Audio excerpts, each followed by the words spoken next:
Ang pangungutang ba ay masama? Hindi masama ang pangungutang.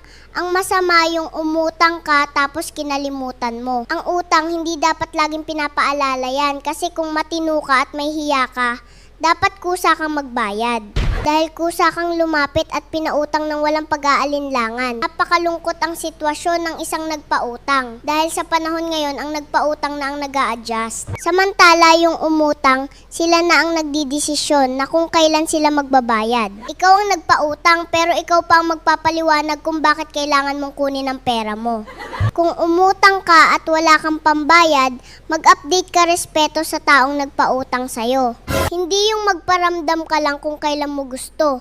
Hindi masamang umutang pero dapat marunong ka mag-update. Makipag-usap kung wala ka pang pambayad. Hindi yung ikaw pa ang galit kapag sinisingil ka. Nung umutang ka, ang bilis mong natanggap ang pera. Pero nung singilan na, pahirapan na kung singiling ka. Kapag marunong kang umutang, dapat marunong ka rin magbayad. Huwag mo nang hintayin pa na singiling ka, dapat magkusa ka. Pera ang inutang mo, kaya pera din ang ibayad mo. Hindi problema mo ang lagi mong sinasabi tuwing sinisingil ka. Hindi deserve ng nagpautang ang maghintay kung kailan mo gusto magbayad. Bakit nung pinautang ka, pinaghintay ka ba? Hindi nararapat na maghintay ang nagpautang nang walang katiyakan kung kailan babayaran ng utang. Kung noong ikaw ay pinautang, hindi ka naman pinaghintay, mainam na ibalik mo ang pabor sa pamamagitan ng pagtupad sa napagkasunduang oras.